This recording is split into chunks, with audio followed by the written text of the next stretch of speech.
여러분 안녕하세요. 행복 부부입니다. 오늘은 어떻게 하면 노년의 자식과 손주들에게 깊이 존경받고 대접받으며 살 수 있을까? 라는 주제로 이야기해 보려고 합니다. 흔히 노후라 하면 경제적인 문제와 건강을 먼저 떠올리지만 사실 가장 중요한 것은 관계입니다. 가족 간의 관계는 시간이 지날수록 자연스럽게 소원해지기도 하고 세대 차이도 발생하죠. 그렇지만 우리가 조금만 노력해보면 자녀와 손주가 진심으로 존경하고 대우해주는 어른이 될 수 있습니다. 오늘 이 영상에서 그 구체적인 방법을 함께 나눠보겠습니다. 먼저 노후에 대해 갖고 있는 우리의 인식부터 짚어볼까요? 보통 노후 준비는 돈, 건강, 주거 문제 정도로 생각하기 쉽습니다. 물론 그것들도 중요하지만 자녀와 손주가 마음에서 우러나와 부모를 존경하고 소중하게 생각하게 만드는 데에는 다른 요소들도 필요합니다. 우리는 인간관계 속에서 행복을 느끼니까요. 돈과 건강뿐 아니라 어떻게 가족들과의 관계를 유지할지 생각해보는 것도 노후 준비의 핵심입니다. 그렇다면 자식과 손주에게 존경받는 노년을 만들기 위해서 구체적으로 어떤 점들이 중요할까요? 첫째, 자기관리입니다. 나이가 들면서 예전 같은 외모나 체력은 유지하기 힘들어지죠. 그래도 깔끔한 옷차림, 청결, 기초적인 에티켓을 지키려고 노력하면 가족들이 느끼는 인상은 완전히 달라집니다. 우리 부모님은 여전히 스스로를 잘 돌보고 계시구나라는 생각이 들면 그 자체가 존경으로 이어지기도 합니다. 둘째, 자기계발입니다. 요즘은 스마트폰이나 태블릿으로 온라인 강의를 듣거나 도서관에서 무료 강의를 들을 수도 있죠. 새로운 것에 도전하는 모습은 가족들에게 큰 감동을 줍니다. 나이가 들어도 계속 배우고 발전하려는 열정이 있다면 자식과 손주들에게 저렇게 나이 들고 싶다라는 긍정적인 롤모델이 됩니다. 셋째, 유연성입니다. 예전에는 나 때는 마리아로 시작하는 조언이 자연스러웠지만 요즘 젊은 세대에게는 잔소리나 꼰대 문화로 받아들여질 수 있습니다. 다른 문화를 수용하고 새로운 가치관을 존중해주는 태도가 필요합니다. 나는 이렇게 자라왔지만 너희 생각도 존중해줄게라는 마음을 보여주는 것이 중요하죠. 이런 유연성이 부족하면 가족들이 대화하기를 부담스러워할 수 있습니다. 넷째, 긍정적인 태도입니다. 나이가 들수록 몸이 예전만 못하고 여러 가지 어려움이 생깁니다. 때론 우울감도 찾아올 수 있고요. 하지만 작은 것에도 감사하고 즐거움을 찾는 긍정적인 태도를 잃지 않는다면 자녀와 손주가 함께 시간을 보내고 싶어집니다. 이 긍정은 주변 사람들에게 함께 있으면 기분이 좋아지는 어른이라는 이미지를 남기기 때문입니다. 이제 건강과 경제적 자립의 중요성도 함께 이야기해 볼까요? 아무리 관계를 잘 유지하려 해도 기초가 흔들리면 어려움이 생깁니다. 먼저 건강. 규칙적인 운동, 식단 관리, 정기 검진이 필수입니다. 늙었는데 뭘 이런 생각으로 포기하면 몸이 훨씬 빠르게 약해집니다.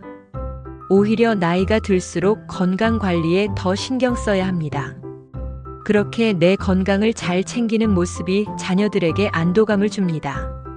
부담을 끼치기 싫다가 아니라 정말 자기 자신을 위해서라도 건강이 필수라는 거죠. 경제적 자립도 마찬가지입니다. 자녀에게 전적으로 의존하다 보면 자녀들도 부담을 느끼고 부모와 갈등이 생길 수 있습니다. 물론 큰 돈이 필요하진 않습니다. 정부 지원 프로그램, 국민연금 등 다양한 방법을 알아보고 내가 감당할 수 있는 범위를 설정해둬야 합니다. 은퇴 후에도 소소한 일거리나 취미를 통해 약간의 수익을 얻을 수도 있죠. 핵심은 자녀에게 과도한 의존을 하지 않고 스스로 재정을 어느 정도 책임지려 노력한다는 점입니다. 이런 부모님을 보면 자녀들도 정말 대단하시다라는 마음을 갖기 마련입니다. 가족과의 소통법도 굉장히 중요합니다. 자식과 손주가 무언가 얘기할 때 그건 옳지 않아라고 판단부터 하지 말고 어땠어? 왜 그렇게 생각했어? 라고 물어보면서 이야기를 들어주세요. 그리고 먼저 공감과 칭찬을 해주면 대화 분위기가 훨씬 부드러워집니다. 갈등이 생겼을 때도 마찬가지예요. 내 경험만을 강조하거나 감정적으로 대하기보다는 나는 이렇게 생각하지만 내 의견도 충분히 이해한다라고 말해주면 상대방도 솔직하게 이야기할 수 있죠. 잔소리와 훈계 대신 격려와 칭찬을 늘리는 작은 변화만으로도 분위기가 크게 달라집니다. 또 손주에게는 사랑해, 고마워, 자랑스럽다 같은 표현도 아끼지 않았으면 좋겠습니다. 직접적인 말 한마디가 생각보다 큰 힘을 발휘합니다.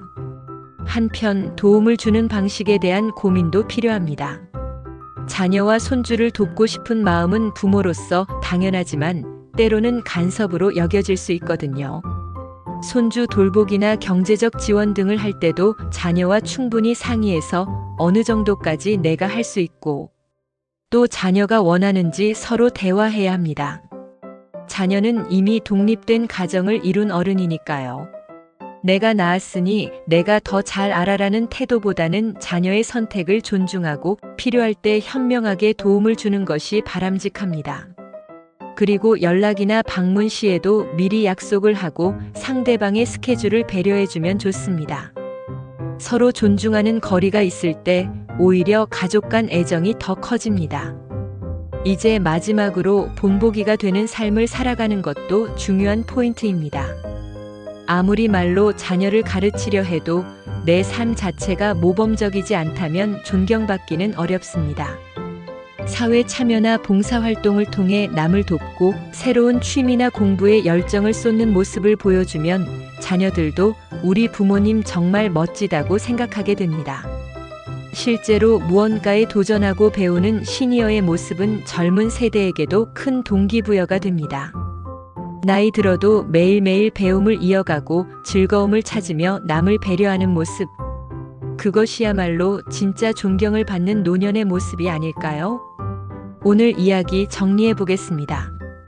자신을 잘 가꾸고 열린 자세로 계속 배우며 다른 세대를 존중하는 유연성을 갖고 항상 긍정적으로 살아가는 것. 그리고 건강과 재정적 자립도 챙기되 가족과의 소통은 공감과 칭찬 위주로 필요 이상의 간섭은 줄이되 적절한 도움을 주는 균형 감각. 마지막으로 삶으로 본을 보이는 태도까지. 이 모든 것들이 합쳐져야 자녀와 손주가 우리 부모님, 우리 할머니, 할아버지는 정말 존경스럽다라고 느끼게 됩니다. 결국 존경과 대접은 내가 나이가 많으니 당연히 받아야 해라고 해서 얻어지는 게 아닙니다. 내가 보여주는 삶의 태도에 감동이 있을 때 가족들은 저절로 부모님께 정성을 다하게 됩니다. 오늘 말씀드린 내용이 조금이라도 도움이 되셨다면 좋겠습니다. 혹시 궁금하신 점이나 더 나누고 싶은 이야기가 있으시다면 댓글로 남겨주세요. 저희 행복부부는 항상 여러분의 의견을 기다리고 있습니다. 오늘도 시청해주셔서 정말 감사드리고 이 영상이 마음에 드셨다면 좋아요와 구독 부탁드립니다. 건강하고 행복한 노후를 준비하는 데에 조금이라도 도움이 되셨길 바라며 저희는 다음에 또 유익한 주제로 찾아뵙겠습니다. 감사합니다.